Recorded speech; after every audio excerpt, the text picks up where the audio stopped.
L'élimination du PSG aux portes de la finale de Ligue des Champions par Manchester City. Riyad Mahrez plébiscité par la presse anglaise. L'attitude des Parisiens pointée du doigt. La déception Neymar, l'avant-match Chelsea-Real Madrid. Ou encore le nouveau club de José Mourinho. C'est parti pour le journal Made in Foot du jour.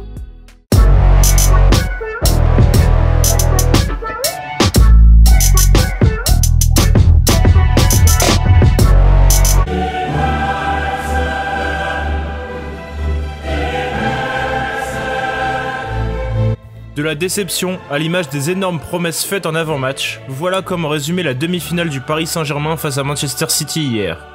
Sous la grêle de Manchester, les Parisiens ont été refroidis par une défaite 0-2 face à des Citizens chirurgicaux, emmenés par 3 joueurs en pleine forme, Riyad Mahrez, Ruben Dias et Zinchenko. Dès la 10e minute, l'international algérien a calmé les ardeurs parisiennes, au terme d'un contre express initié par un dégagement d'Ederson et un placement approximatif de Florenzi. Si le PSG a tenté de se rebeller, par une tête de Marquinhos sur la barre ou une frappe au ras des cages de Di Maria, les Parisiens ont surtout eu une possession stérile, gênée par la défense solide des Citizens.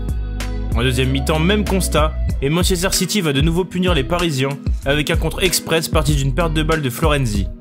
Phil Foden et Kevin De Bruyne font un festival côté gauche, avant de finir côté droit, encore par Riyad Mahrez. Forcément, après un doublé, l'Algérien a été plébiscité par la presse anglaise. Le Mirror titre Marvel avec en une la célébration de Mahrez. Le titre fait un jeu de mots en référence à l'ailier des Sky Blues et au mot anglais Marvel signifiant extraordinaire. Le Telegraph Sport a réalisé le même jeu de mots, tandis que The Independent Sport cite Magic Mahrez et que son doublé envoie City en finale de Ligue des Champions. Après avoir compris que la qualification en finale était morte, les Parisiens ont complètement craqué entre El Di Maria le premier. L'Argentin a cédé face à une provocation de Fernandinho et a été expulsé pour une vilaine semelle à 20 minutes de la fin du match. Et cette attitude ne passe pas en Angleterre, le Daily Telegraph attaque le club de la capitale. Un PSG agressif et pathétique prouve que l'argent ne peut acheter la classe. Un carton rouge, des plongeons, des discussions incessantes avec l'arbitre, voilà à quoi s'occupent les Parisiens. De son côté, Neymar a déçu. Alors qu'il avait pris la parole avant le match en promettant d'être le premier à mourir sur le terrain, le Ney a montré des images positives à l'échauffement en discutant avec tous ses coéquipiers. Mais sur le terrain, Neymar était transparent ou presque, excepté lors de ses prises de bec avec les adversaires. Désireux de forcer la décision tout seul, il a été parfaitement stoppé par Walker, Zinchenko ou Ruben Dias et a réalisé un match à mettre à la poubelle. L'équipe lui attribue un 3 sur 10, de même pour la rédaction de Made in Foot. Le Parisien est un poil plus clément avec un 4 sur 10. Neymar voulait mourir sur le terrain, mais sûrement pas de cette manière-là. Pour le PSG, c'est tout simplement la fin du rêve, comme le titre le journal régional en une. The End du côté de l'équipe. Les Parisiens espéraient accrocher une deuxième finale de Ligue des Champions, après celle de l'an dernier, surtout vu leur parcours avant les demi.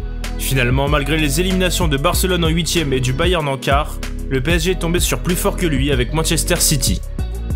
Ce mercredi se dispute l'autre demi-finale retour de Ligue des Champions entre Chelsea et le Real Madrid. Après un match nul à l'aller en Espagne, un but partout, les deux équipes se retrouvent ce soir à 21h pour aller chercher une place en finale. Le Real pourra compter sur le retour de Sergio Ramos et Ferland Mendy, absents à l'aller. Deux renforts importants pour Zinedine Zidane puisque Marcelo avait été en grande difficulté face aux Blues au match aller. Le Real Madrid est dans l'obligation de marquer au moins un but pour se qualifier. Eden Hazard, pressenti pour être titulaire en attaque avec Benzema et Asensio, aurait tout intérêt à briller face à son ancien club. Il y a eu du mouvement sur le banc de l'AS Roma hier après-midi.